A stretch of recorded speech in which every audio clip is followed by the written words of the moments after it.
Hello everyone! Magandang araw! Thank you Lord sa magandang panahon. Thank you Lord sa healthy pangangatawan namin, lalo tigit itong bulinggit na ito. And for today's video guys, eto nga't magkasama kami ngayon ng ating little boy dito sa bahay. Yung tambay-tambay lang muna habang nag-aantay ng grasya. Abay, kailan kaya yun? Malamang iparating na yun guys, antayin na lang natin at ito nga si Yayam inagdadial na nga. Nagdadial na siya guys at yan nga, ang hilig-hilig talaga niyan maghahawak ng kanyang ilong at yan nga, titikman niya yung kikulangot. Talaga namang mandidiri ka guys, pero sa kanya naman yan, sige na lang.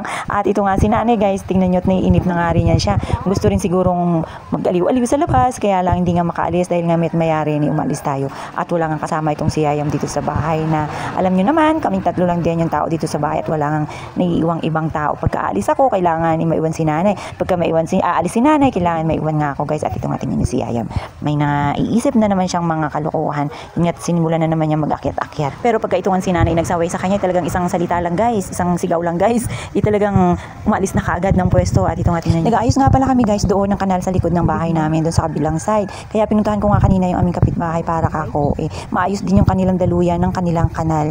Kasi nga guys, wala ngang daan. Kaya nanggaling nga ako doon kanina at kinausap ko nga yung engineer kako baka pwede nilang magawa ng paraan at dahil nga pumapasok dito sa aming side banda yung tubig. At yun nga, di ko nga alam guys kung anong mangyayari at kung maayos nga ba nila yun. At ito nga, tingnan nyo si nanay guys. Wala pa ang ligo yan yung mga oras na yan. At tingnan nyo ang itsura niya dyan. Mukhang nag-iisip nga guys si nanay na maglakwat siya. Yun nga lang, sabi niya nga, baka makasagi nga ng kamatis, wala nga pambayad. At isa pa nga guys, sa pinoproblema ni nanay is yung pambigay niya nga sa kanyang mga anak at wala nga daw siyang mabunot. At niloloko ko nga ito si nanay kung ilan na nga ang taon yung kanyang mga anak na kanyang pagbibigyan. Tingnan nyo nga. Wala na kayong hiniin. Sino na hinay? Sino pa? Yung dito din, wala daw pambili ng diaper. Tapos? Sabi ko, wala ko nga akong pera.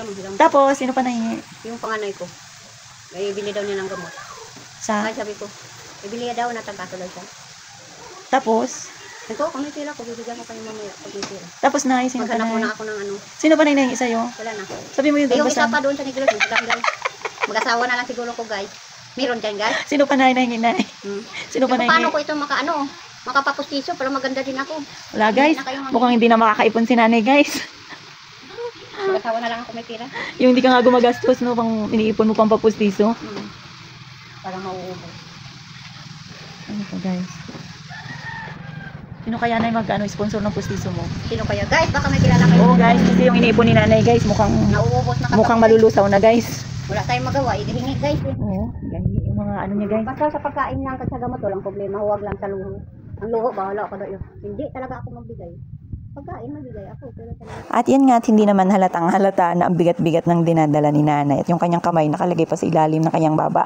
At yan na nga guys. Kaya agad-agad, tinanggal niya nga. So paano ba yan guys? Mamaya ulit ang ating chikahan. Kita ka ulit.